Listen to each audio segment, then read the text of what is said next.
Hello, everyone. Good morning, good afternoon, good evening, wherever you're listening in from. I'm so excited to be here at another live Guide and Grow event. I'm sorry that we started a little bit late. We had some technical difficulties this morning, but as always, we always find a solution.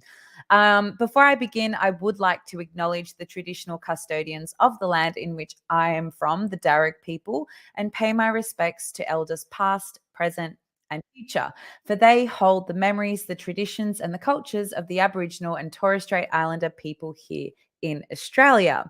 I'm so excited. Every month we have a free event in which you guys are going to join us in a discussion that it's all about shaping and bringing together our future generations. So we're so incredibly grateful for your presence today. I don't know why my camera's being a little bit blurry this morning, but hopefully we can get that sorted too. And if you wanted to join more events like this, you can either join our Facebook group, Montessori at Home 0 to 3 years. We're live streaming across LinkedIn, YouTube, Facebook, and within our Facebook group. So today we have such a relevant topic for a lot of you in the Northern Hemisphere that are starting school. So we're going to be talking about starting school, transitioning back to school, and also a little bit about separation anxiety and anxiety. And we are joined by a very special guest. I'm really excited to bring to you, and I'm going to add Ryan to the stage.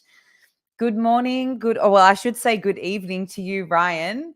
Let's unmute you there. Okay, no. Could you, is there a way to unmute you? Oh, there you are. Got it. Yeah, beautiful. Welcome, Ryan. Hello, good morning, good evening.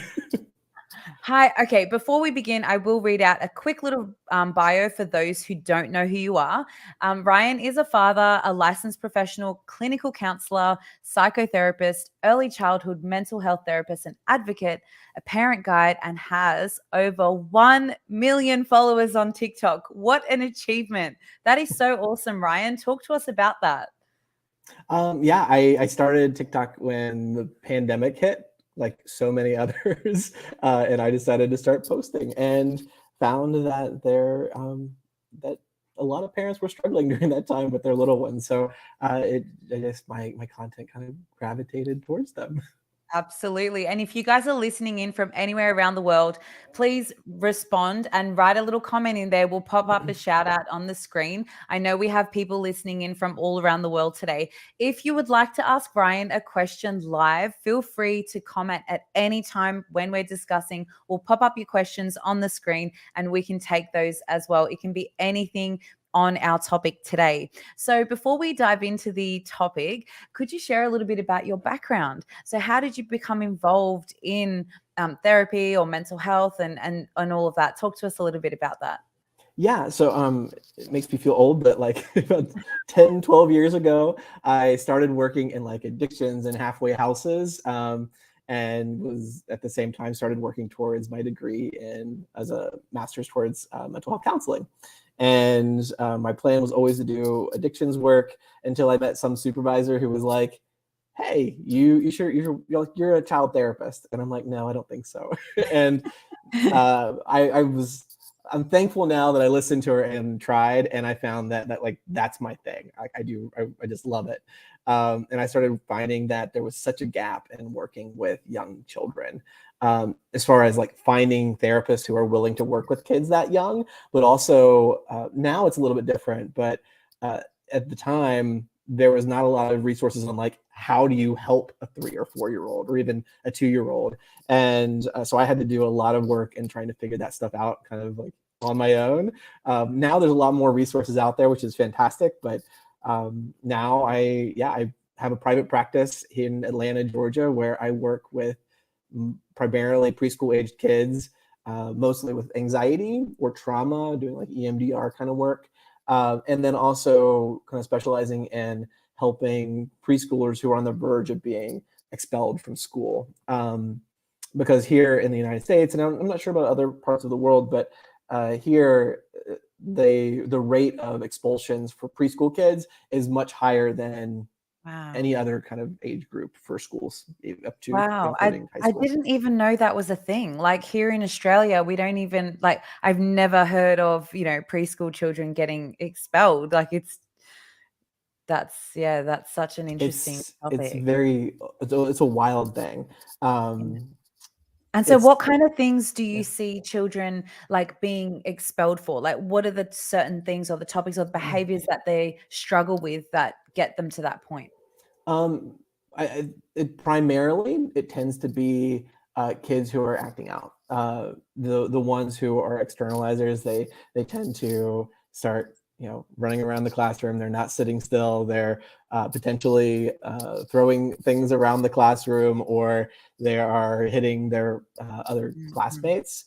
Yeah. Um, To me, it that sounds yeah, like though, Ryan, to me, it sounds like that child just needs support. Like yes. these are the children that need support the most. And it's about equipping adults with the skills and knowing how to respond and helping children through those things.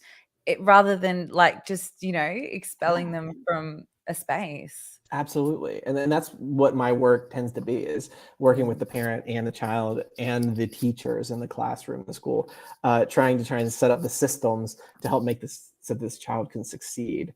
yeah. I find that works really well if we can get everybody working together, and I kind of end up being that bridge. A lot Mm, of times I end up just telling the teachers and the principals and whatnot exactly what the parents are saying. okay. Only I have more credibility, I guess, because I have the credentials after my name. And so Um, what would you tell them, Ryan? Like, what would you tell, like, what would you give us an example? I mean, a lot of it is figuring out how we can be redirecting kids and figuring out like what is the the issues that are going on underneath that are causing these behaviors. Uh, Yeah. Very incredibly rarely do young kids ever act out because they want to act out. There Yeah. is almost always something else going on: Yeah. ADHD, autism, problems at home, trauma, anxiety. There's so many things that can be going on that are causing these issues. Even more like, I guess, superficial, like hungry. They're not getting enough food. They Yeah. are sick. They are stressed out. Yeah. They're either too exposed to people or not exposed enough to people. Right? There's so many things that can be going on, and when you start to figure those things out and you start to develop some systems around it, it really does help kids succeed. So, for example, if we have a child who is struggling with separation anxiety, it might be that the morning parent is, they're sleeping. I do this. I'm guilty of this. So I can tell on myself. You sleep, you put the snooze button a couple too many times, and next thing you know, you've got like 30 minutes to get your kid up, get him out the door, feed him, and all that stuff. And now your kid is already up here before you even get him to school. Yeah. So if you can start to set that timer, that alarm back a little bit, and give yourself more time, it gives you a chance to help the child kind of gradually work their way to getting to class. And you have more time to Yeah. do the empathy and all of the skills that we'll probably talk about later that will Yeah, help we them will. get to a classroom. Yeah, I love what I'm hearing because it's so in line with Montessori and what what I rave on about all the time in terms of effective communication and how to really help children when they're struggling, because the behavior is just their way of trying to communicate something with Yeah. us. And we need to understand what that is. So there must be something going on, like you were saying, underneath that, emotionally, mentally, physically. So we need to, as the adult, like check for all of those things before we start putting children in this box, like, oh, they're a naughty kid or a difficult kid, and and all that kind of stuff. So I really resonate with what you're saying because it's so in Absolutely. line with what It's we it's mm, amazing what happens when you finally figure out the thing that's causing the issues. yeah. I can, there's millions of stories. I'm exaggerating, but so many stories that I can share where We uh, love exaggeration. Tell us right. your story. Millions. So many stories where I've worked with a child and they were struggling in the classroom, and they bring in Mm, their ABA specialist who's yeah. like, okay, we're going to do all these behavioral interventions. And none of it worked. And it was because there was a really bad experience going on at home. And when that figured out and we were able to resolve that, the kid was able to start healing and start Yeah. doing better in the school.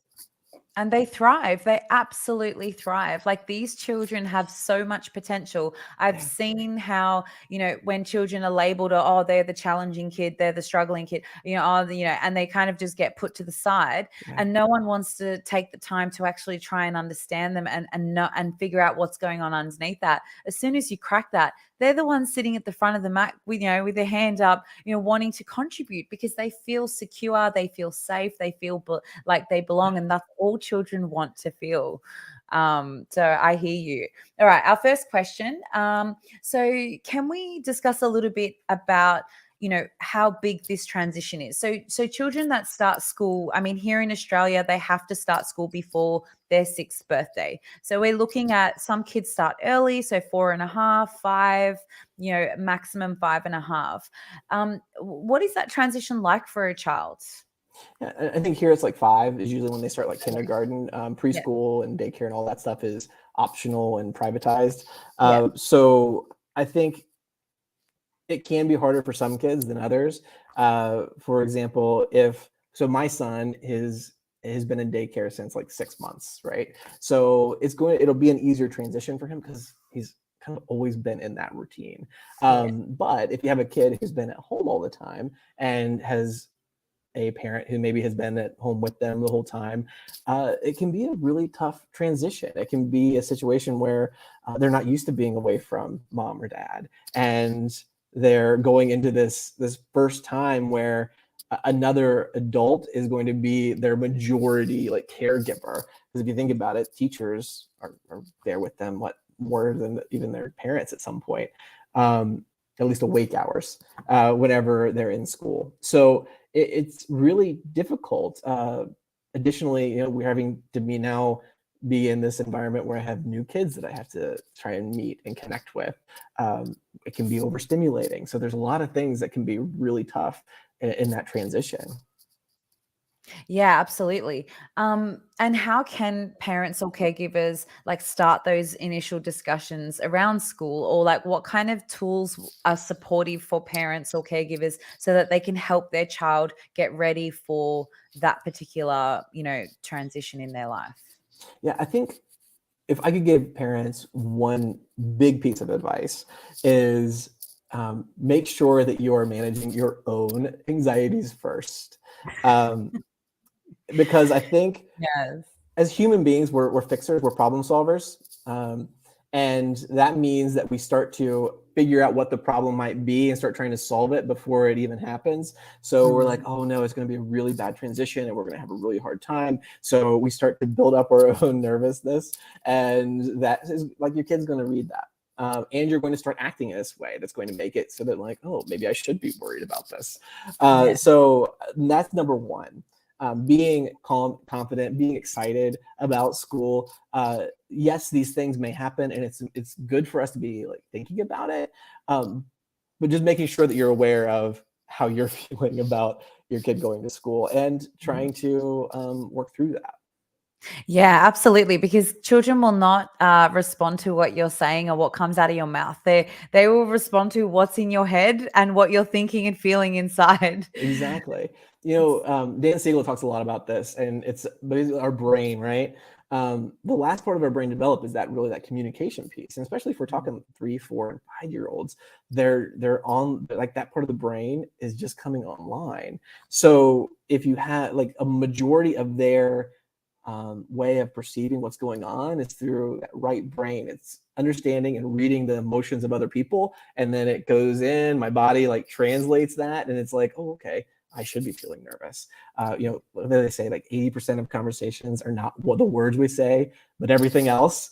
So yeah, I think that's why it's so important to be managing ourselves in that moment. And I feel like half the time I'm handing a tissue box to the parents or caregivers rather than the children. Yeah. I still to this day, are you okay? I feel like there's times where I'll go in the car and I'll be like, oh, Yeah. it's sad. So it's like finding those connections with the educators and teachers and schools and, and going through the orientation. I know here in Australia, we have, transition to school statements. We've got kindy orientation where we can really hand over some information about the child or how we can really help support them.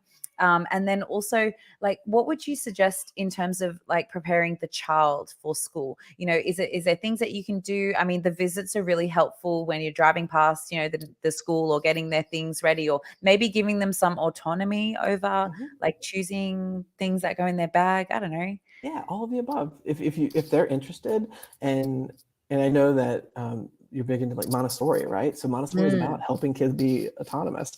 So if they can help pack their lunch or make their lunch, or if they can help prepare their clothes for the next day, those are great things that you can be doing to help them get excited and feel like they're contributing to it, and they have some control over what's happening in their days. Additionally, visiting the school is a great way to help. Being able to do the tour or meet the teacher beforehand, so that if they're not just the first time as a stranger, when you drive past, or just randomly, like, in a couple weeks we're going to be going to school, and let's talk about all, and then we talk about the exciting things you're going to do. I was just talking to again, I'll talk about my son a lot, but we were just talking, like, we're going to school tomorrow, so we're going to go and you're going to see your teachers, Miss Blank and Miss Blank, and then are we going to make new friends, and what are your friends' names? And we just like talk about it, and we're talking about it from an exciting, optimistic, positive sense. Yeah. And Ryan, how old is your little one at the moment? He's almost 2.5. Okay. And how many days do they go to daycare? He was going 4 days a week. We just changed to a new school because it was a very poor experience at our last one, and now we're in 2 days a week, so Tuesdays and Thursdays. Okay. And how did that transition go? Actually, was it good? Like, the transition of going to the first school that we just left, that was harder than getting him into the new school. And I think that was because there was when I moved to Atlanta, there was a 2-month gap where he was just home with me a lot, or maybe even 3 months. So that's where it was really tough. It's like, okay, I have to break this connection with dad and go with these people. And it took us a week of some pretty rough drop-offs before he was good. The new school, fantastic. No problems. Yeah, awesome. And so with those rough drop-offs, let's talk about that, because a lot of parents and caregivers, when they drop off and their kids, really visibly upset, crying, screaming, like latching on to mum or dad, for dear life. What kind of advice would you have in that situation for the parent, for the educator? Let's talk about it. Yeah. There's a couple of things you can do. One is, I think, having a consistent ritual and routine around the drop-offs. We're going to get out. So it was, again, my example, we're going to get out. We're going to put on your shoes. As we're going in, we're talking about, all right, we're going to go to our class. And then you're going, and I talk about their day. So I'll say, you're going to go to play with your friends, and then you're going to have lunch, and then you're going to have nap, and then daddy's going to be back to pick you up. Yeah. So that way they know what's going to happen. A lot of anxiety is the unknown. So if we can try and get rid of some of that unknown, it can really help kids be able to manage it. And then also talking with the teacher and be like, this is what we're saying. So they could reiterate the same thing throughout the day as they get upset. Doing little things like having a picture of your parents at the classroom, that can be really helpful for kids, being able to see their parents if they need to. There are some fantastic books out there that give you like some goodbye rituals. One of my favorites is like The Kissing Hand. It's the raccoons that kiss their hand goodbye. The Invisible String is another great book. Yeah. And these are good ways to help kids cope with it, with something that you're reading consistently, and it gives them something solid they can do.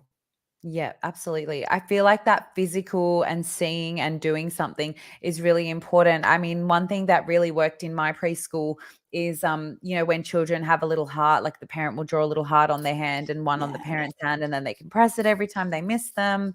I wanted to talk a little bit about how much would you allow a child to kind of like, cry and be upset, and then when do you hand over, or when is it good to walk away? Because I know that a lot of parents really struggle with kind of, letting go, or, walking away when their child is feeling that way. And that's totally normal. And, for them to feel that way.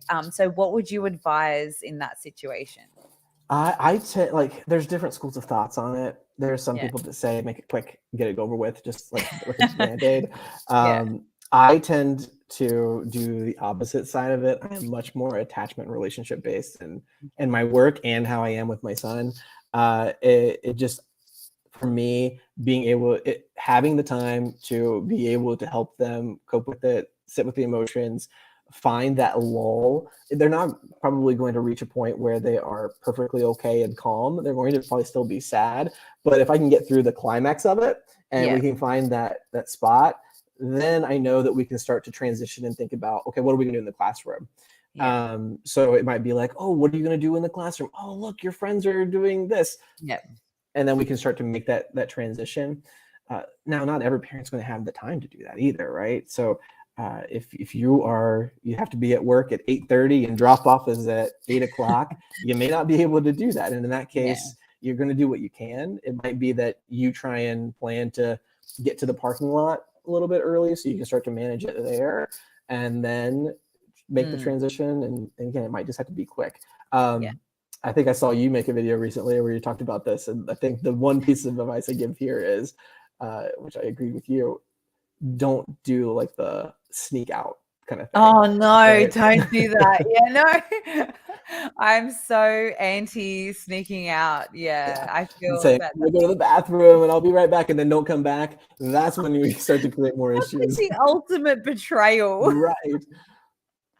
It's like imagine an adult like being on like a date or something, and then someone's like, "Oh, I'll just be, going to the bathroom," and then they disappear and they never come back. Why is it okay to do that to your own child? Exactly. Or even if like your partner did it to you today, they're like, "Yeah, I'm gonna be home at 5," and they don't show up until 8 o'clock. Like, what? Yeah. Exactly. And I love the fact that we think like, that oh, but they're kids and it's okay, they can cope with it any differently. No, it's not the case. No, I in think fact, even worse. it's worse. Yeah, because it builds up this insecurity and this distrust, and they're not going to trust anything that you say that you would even come back again. Exactly. So I think, being honest and doing it, and there are going to be different scenarios for different people. I think it's really important to note that everybody needs to do what they feel is the right thing to do at that point in time for themselves and their kids. But obviously making sure they have extra time to do that. If you are the type of parent that needs to be there to support your child's emotions, then, leave that extra room so that you can help work through that with them. And as educators, like if people are listening out there, like work with the families. Everybody is, everybody's family does things a little bit differently. Like even though I have a Montessori preschool, there might be parents that have a different approach to things. So for me, it's like really important to work with them and figure out what they feel is going to work best for their child and respect that. And then, and work together to find strategies. Absolutely. Okay, let's talk a little bit about some of our community members have neurodivergent children who struggle with certain aspects of school. Like I know you mentioned before about the overstimulation, not enough stimulation, and all that can be quite triggering. What recommendations could you give parents who are supporting a child through this situation?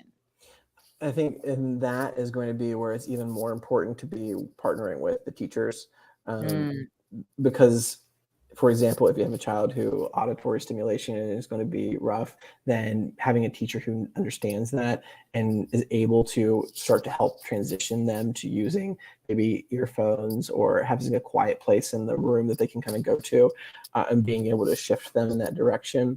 And this is again where parents know your kids best. You know what your kids need and what is a big struggle for them. And if you can communicate that to your kids, then it can really help your teachers support them better. Yeah, absolutely. And I think it's going to be quite an individual case basis as well, because it's a really diverse topic. So I think, like you said, doing what works, for your child and family, and really working together with the setting, with the school. And I'm sure you did that in the new school as well, to kind of transition your child into that setting too. So I think that collaboration and reciprocal relationships is where it's at. Absolutely. What about if a child refuses to go to school and they keep saying no, no, no, no, no, and they're crying and they really don't want to get in the car or go? What would you do in that scenario?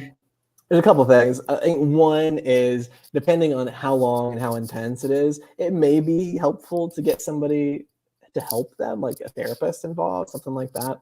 I also think there are some very specific ways that we can communicate with kids who are stressed out, and help them make that transition easier. Um, I think what gets a lot of people in trouble is, again, maybe we didn't give ourselves enough time, or we're just trying to like get them through the door, because Yeah. we're like, we just got to get them in the room, and that just ends up causing the kids to even dig their heels in even more. Yeah. Um, and that can even lead to these moments where they're like, I won't even get in the car. Yeah. So what you have to do is learn how to, um, it's almost like, it's called the art of verbal jujitsu, right? So jujitsu is that art where instead of punching somebody, you use their own force against them, and it's Yeah. using that with kids. It's sitting there and being like, yeah, you don't want to go to school, and you're worried about it, and you're feeling really stressed out, like you don't even want to get in the car, and like going there with them and sitting Yeah. there with it and not rushing that process. Yeah. That's what gets a lot of people in trouble, is we rush it. So we're sitting there and we've been saying this stuff for 5 minutes, which feels like 30 minutes. And then all of a sudden you're like, okay, well, now let's go to the classroom. And then Yeah. you're right back to where you started. Yeah. Whenever you get in the habit of being able to roll with it, sit with those emotions, eventually you'll kind of find that lull where you can then start to make the transition to the classroom, right? Mm. Um, it's impossible to say when that's going to happen in the conversation. For some kids, that might happen after a couple minutes. For some kids, it may be a 10-minute ordeal before you get there. But eventually, that always happens if you are sitting with it with them, Yeah. and then you can start to say like, yeah, I know, I don't want to have to go to school either, because, but I know they expect me to be there. Right. And then we can start to talk about what are they going to do at school? What can we going to do after school, Yeah. and help them move in Like that move way. through. Yeah. I think the biggest piece of advice that you said, which we always talk about, is acknowledging emotions and not dismissing them. So Yes. it's like, a lot of the time parents might be like, oh, it's okay, you'll be fine, it's not a big deal. And obviously it is a big deal for the child in that moment, and they are having a hard time and they are struggling. So I think, really sitting with them and acknowledging what they're going through is really important, and not dismissing how they feel, because we don't know what the underlying cause is at that point. It could be a number of reasons. So I think that's a really important point to note. Yeah. Yeah. And what I wanted to actually ask you in terms of therapy, and at what point do you feel that children or parents should seek additional support? Like, where is the line, and how young can children start that therapy, and what does it look like? Yeah. Well, therapy can start.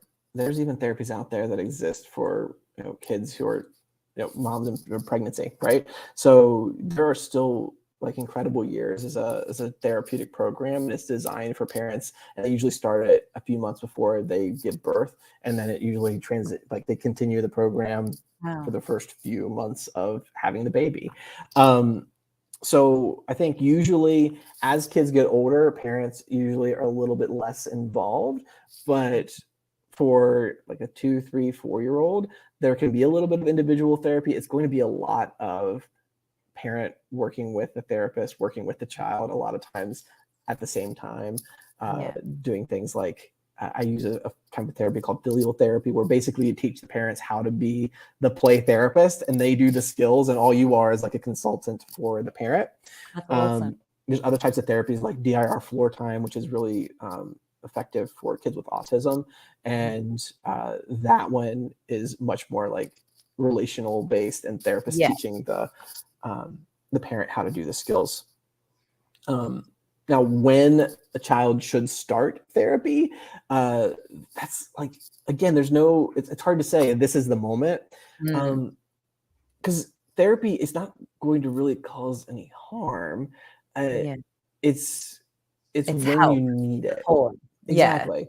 Yeah. Um, it's one of those things, like if you need it and you're struggling, Mm. you can call somebody and ask for help. Yeah.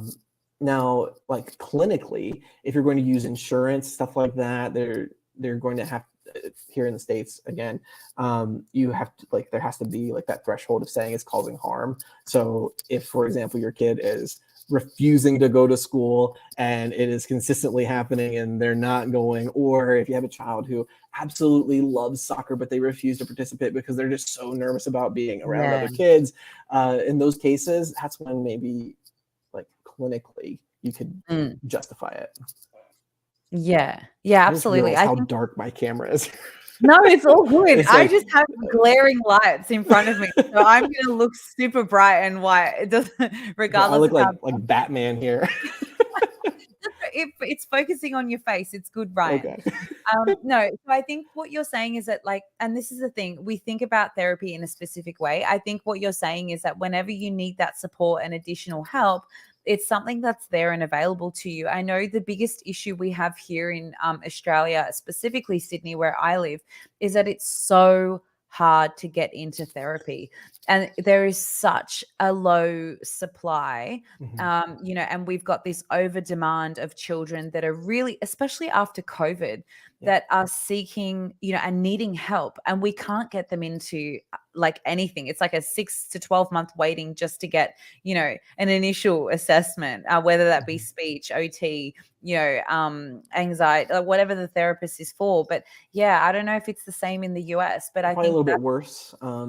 Here you have the added piece of many therapists have had to pull out of accepting insurance because the insurance companies here offer such abysmal rates, which means that not only might it be hard to find a therapist, it might be hard to find a therapist that you can afford because you're going to pay out of pocket. So there's a lot of wait lists. And like I was saying before, if your child is 3, 4, it can be really hard to find a therapist who's willing, or at least has the knowledge enough to be able to work with a kid that young. Because again, like when I was 10 years ago learning this stuff, the strategies were, they thought, well, if the strategies you work with an 8-year-old are going to just use those. And it doesn't work that way. No, it does not work that way. Absolutely not. Yeah, I think it's a completely different approach for a child that's under, 6, under 5 compared to over. We know so much about brain development. We know so much about the way, their brain is functioning specifically in the first 6 years, and then, the next 6 to 12. So it's a completely different approach. Ryan, is there any last piece of advice that you wanted to give to parents or caregivers that are listening in regards to anxiety, if their child is feeling shy or nervous, or, parents just want to encourage their children to be confident, to be happy, to feel secure? What can they do if they are in that situation where they have a child that's like that? Is there anything that you think, oh, I really just want to share this piece of advice? I could talk about like anxiety and how to help kids for hours. But if I was going to say a few, I forgot to turn on my focus mode here. Sorry. Let me click that real quick. Okay. If you have a child who is struggling with anxiety, one, I think as a culture, and we're kind of doing this, is one, rethinking what anxiety really is. I think a lot of times we think of anxiety and we think problem, we need to get rid of it. But truly, anxiety is a very normal, healthy emotion. There are going to be personalities and people who are going to be on the lower end of anxiety. There's also going to be people on the higher end of that. There can be problems for people on the extremes of either end of that, but understanding that anxiety is a normal, healthy thing. The things that we do to help it are learning that it is healthy and it's not something we can get rid of. When I work specifically with adults, it would be like they have panic attacks, and what usually like the cycle of that is they start to feel the anxiety, the panic coming. They're like, oh no, I got to stop this. What am I going to do? I'm going to start distracting myself. I can't do this. And then they start thinking about what's going to happen. And then they try and start even harder to stop it. And it just makes the anxiety happen even more. But what helps is very counterintuitive, is just being like, experiencing the emotions, feeling it, talking about it, not trying to hide from it, but just notice it. By using those skills, even as an adult, it can really help you be able to help your kids, because instead of being like, I'm going to try and fix this, we're going to let's take some deep breaths, let's do some yoga, let's do meditation, all these little coping skills, and trying to shove those down the kid's throat, we can just be with the emotions first. Yeah, I think that's such a strong point. Like, as someone who has gone through that myself, and, in various different things that have happened in my life and trauma and all this, it's like working through, the one thing that I really did find helpful was exactly what you were saying, Ryan, about like sitting with it, facing it, like, and actually acknowledging that that's what it is and that it's okay. This society understanding of, oh, anxious kid or nervous kid or shy kid as being like a negative connotation. That's like the first thing that we all have to undo and know that it's totally normal for you or your child to be experiencing that. So I really love that you mentioned that. Yeah, and educating our on what anxiety is, and talking about it, and being able to have conversations around all the emotions, including anxiety and fear. Um, Yeah. doing that, it helps kids, instead of saying there's something wrong with me. Yeah. This is just part of me. There's a great book written by, I think, somebody from Australia, actually. I think Hey Warrior, Warrior. It's a fantastic Oh, book that is yes. specifically about kids with Yes. anxiety. Yeah. It's a It great is book. like, yeah, it's fantastic, and it's one of, like, when I have kids in my office, it's one of the first books. Uh, First, I recommend they watch Inside Out, and then we're going to start reading that book in sessions. Yeah, awesome. Yeah, We'll pop those up in the links for people. And if they do want additional resources, I know you've got so many, which we'll go through that, Ryan. We've just got a couple of questions that have come through. I'm gonna pop them up now on the screen. Caroline was asking, is there any difference between drop off in person versus bus pickup? I see sometimes that this is more scary for kiddos.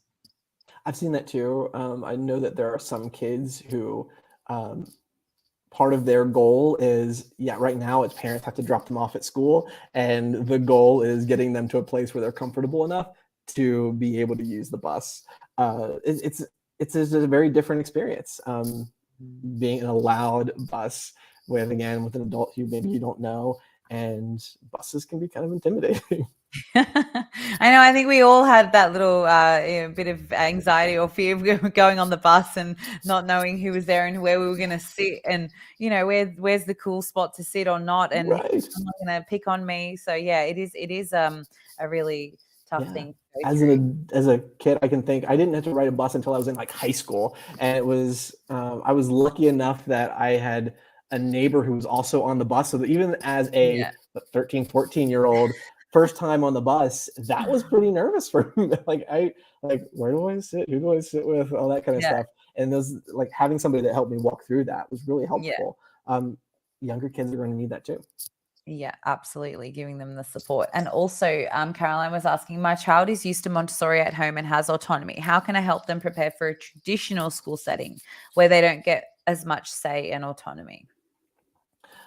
Great question. I think, like, it can be really challenging. I think, and that's one of, I know, the struggles with Montessori is, like, it doesn't always connect with traditional schools, um, but it's doable. So I think one is, you're still going to do a lot of the stuff you're already doing. Some of the things we were talking about before, giving them that sense of autonomy maybe before they go to school, that can be really helpful. Um, it can, like, one of my favorite things is role playing with kids, like practicing this. So you might even get like a pretend desk and, like, talk about what is it like at school, what are the expectations, how is it different at school versus at home. Generally kids do pretty well understanding that different settings have different rules. Yes. Like, if parents are separated, mom's going to usually have different expectations and rules, and dad's going to have different. And Mm. kids, it can be hard to make that transition, but they can do it. And I think it's the same with that. I definitely like my personal advice in that, because most of our kids, when they graduate from our Montessori preschool, they go into a traditional school setting because we don't have access to, Montessori primary schools around here. And it's also sometimes unaffordable. And the biggest thing I always do is prepare the children for, like you said, make them understand and aware of what expectations are in different settings and how things are going to be. And I think that's really important to know that children have the skill set, especially if they have had a lot of autonomy and they feel confident and they feel secure to actually make that differentiation and know that this is how we operate in this setting. And I think what I've seen is that children will thrive in a traditional setting because they don't need to be told what to do. They are, what they do is when the teacher says, okay, everyone, this is what we're doing today, ABC, children who have been working autonomously can actually take those instructions and do what they need to, rather than waiting for the next thing, like, oh, turn to page whatever and turning to the page. So I feel like they have a lot of skill sets that can translate into that setting in a good way, where they can kind of, work through it and it will be helpful for them. So absolutely, it's just a matter of guiding them that direction. I definitely think so. So Ryan, where can people find, did we have a free gift for everybody that was listening today, or a printable or something? This was like to me, but if you did, like, talk to us about where people can find your information. If you want to follow Ryan, guys, 1 million on TikTok. Hello, who wouldn't follow him? Give us all the links. Let us know, where people can find you. It's been such an amazing conversation, and I know that we've just literally touched the tip of the iceberg. But if people want to know more about you and the work that you do, where can we find you?